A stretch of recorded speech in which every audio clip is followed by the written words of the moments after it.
ngiyayikhetha inkosi yasekuphakameni. Amen. Siyalibonga ithuba esiliphiwe ngumfundisi wenkosi ukuthi sibonge uNkulunkulu, sifakaze uNkulunkulu, sikhulume ngoNkulunkulu. Ngicabanga ukuthi lesikhathi sonyaka isikhathi lapho abantwana abafunda ezikolweni nabantu abadala ngoba kusafunda abantwana abakuphela kuyenzeka nabantu abadala beyithole befunda ezikolweni. Isikhathi lapho kwenziwa khona ama-examination okubheka ukuthi konke kade bekufundiswa kulowo nyaka sebekulungele yini ukuya esigabeni esilandelayo.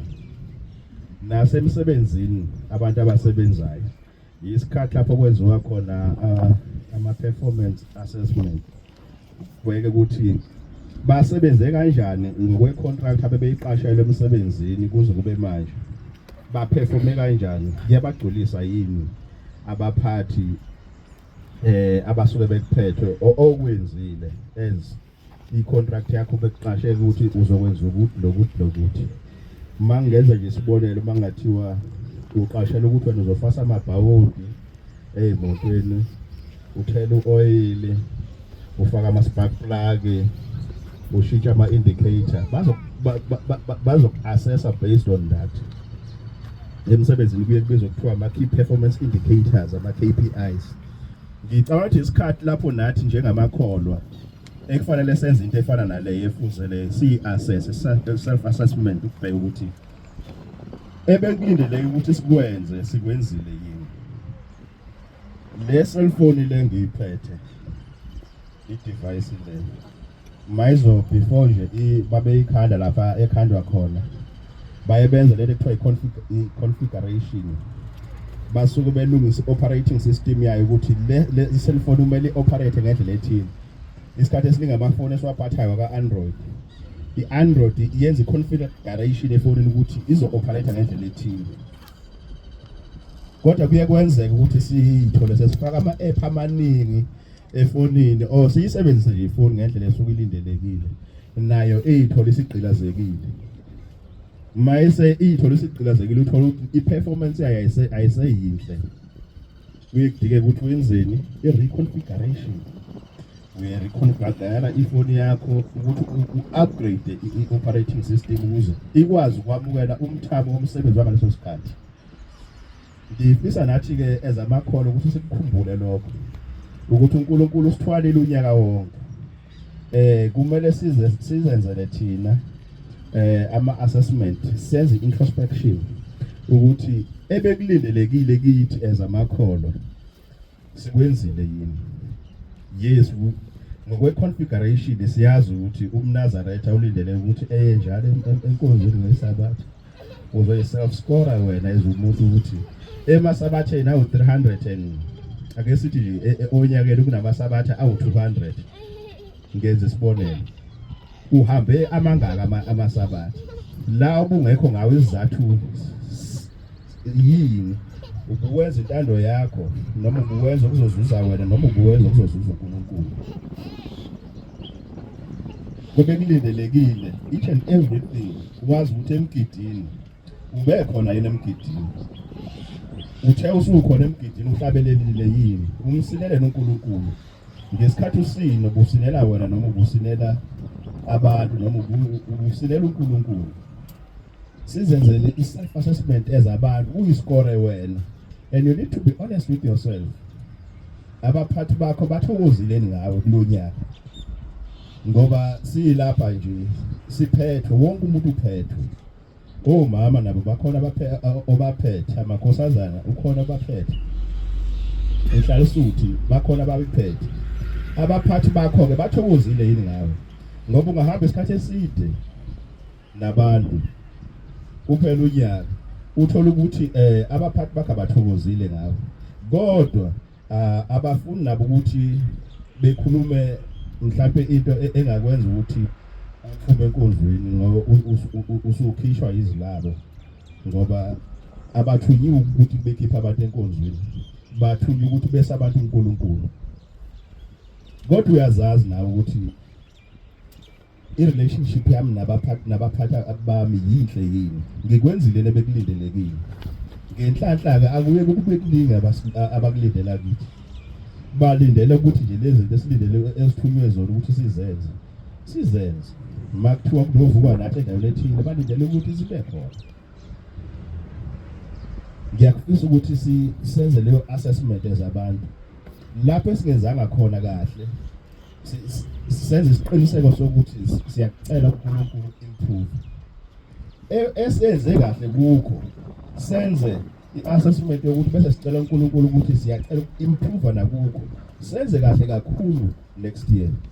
Ukukhola kwethu kungabi stagnant, kungahlali nje kuse kuyiposition eyodwa, kodwa uyibone la ukuthi hawu la ngafika ngangazihlabelele ezintathu, kodwa kulonyaka sengikwazile ukufunda ezu17 more, so sengazi 20. Awukwazi ukuthi ngaso sonke isikhathi wena nangenkathi ufika ngokungakwazi ukuhlabelela ngaso sonke isikhathi mawusukuma uyahlatshelelelwa, kusho ukuthi you are not improving.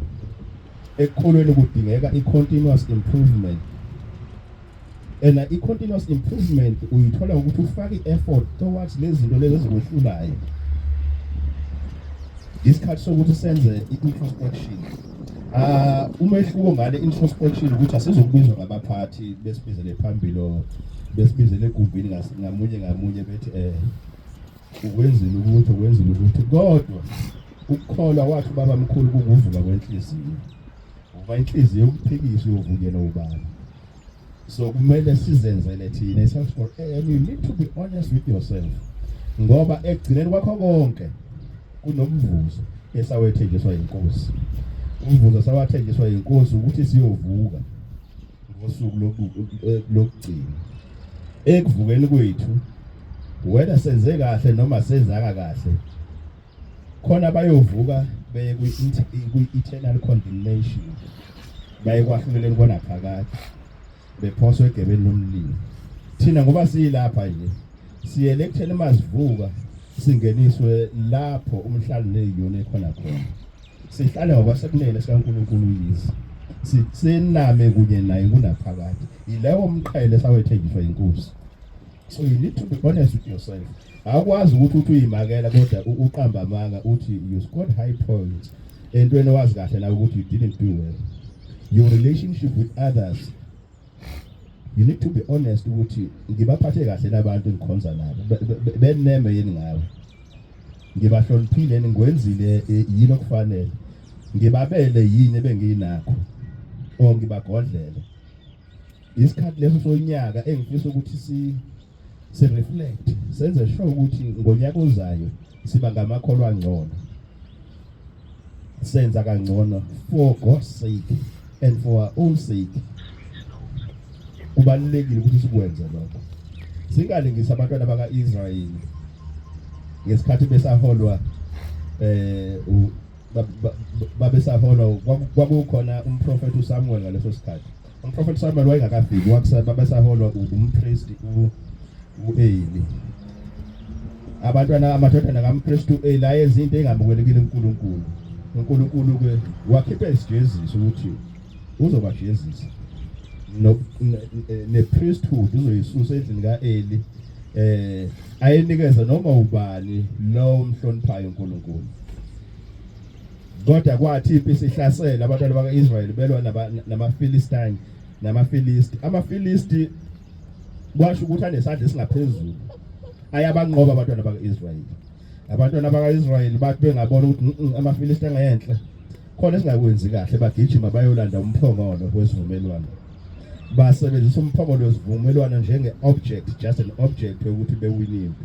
Abakwenzi lokho in reverence, abakwenzi ukudumisa uNkulunkulu, abakwenzi ngokwesaba, bathatha nje umphongolo bathi yana umphongolo usungaphambi kwethu, balindele ukuthi wenze imangaliso. Ngeshwa labo abantwana baka-Israyeli ngaleso sikhathi benza leso senzo samculula uNkulunkulu.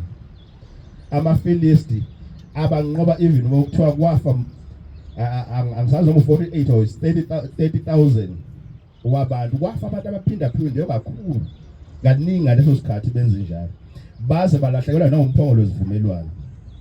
Nompriest u-Eli wafa namadodana akhe afa ngoba basebenzisa uNkulunkulu lapho masebemdinga khona.